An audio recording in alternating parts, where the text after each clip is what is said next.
कल्पना कीजिए, एक ऐसा लड़ाकू विमान जो खुद तय करे कब हमला करना है, खुद तय करे किस दिशा में बचाव करना है, और जिसके साथ उड़ रहे हों इंसान नहीं बल्कि एआई कंट्रोल्ड ड्रोन्स। दोस्तों, यही है 6th generation fighter jet revolution. First generation subsonic jet से लेकर रफाल और F-35 जैसे स्टेल्थ मशीन्स तक हर जनरेशन ने एयर पावर की नई परिभाषा लिखी। लेकिन अब जो आ रहा है वो जेट नहीं, एक सोचने वाली मशीन है। रॉयटर्स और BBC डिफेंस की रिपोर्ट्स के मुताबिक लॉकहीड मार्टिन और बोइंग ऐसे फाइटर विकसित कर रहे हैं जो 100 से ज्यादा सेंसर्स से डेटा लेकर टैक्टिकल डिसीजंस खुद ले सकते हैं। इसे कहा जा रहा है cognitive AI warfare. US air force का next generation air dominance NGAD programme 2030 तक ऑपरेशनल हो सकता है। इस दौड़ में 4 बड़े मोर्चे हैं। अमेरिका का NGAD, यूरोप का future combat air system FCAS, UK, Japan, Italy का global combat air programme Tempest, और इसी बीच चाइना लॉयल विंगमैन और AI सेंसर फ्यूजन पर तेजी से काम कर रहा है।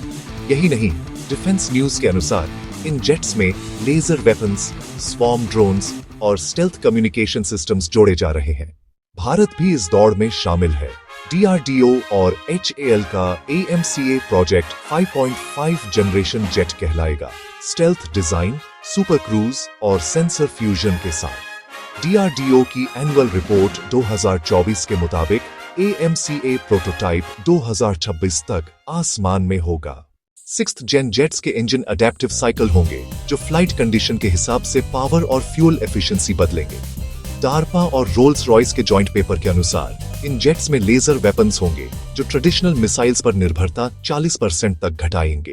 रैंड रिसर्च और BBC एनालिसिस के मुताबिक 2040 तक फाइटर जेट्स में पायलट के साथ AI विंगमैन उड़ेंगे जो हजारों ड्रोन्स को रियल टाइम में कंट्रोल करेंगे।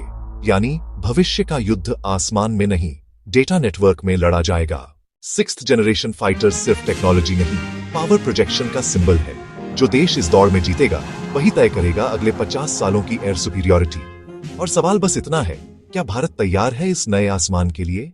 अगर आपको ये वीडियो पसंद आया हो तो लाइक, शेयर और सब्सक्राइब कीजिए आपके अपने चैनल वर्ल्ड की अफेयर्स को, जहां हम लाते हैं दुनिया भर की ऐसी ग्लोबल स्टोरीज जो आपको बनाती है एक स्मार्टर ग्लोबल सिटीजन।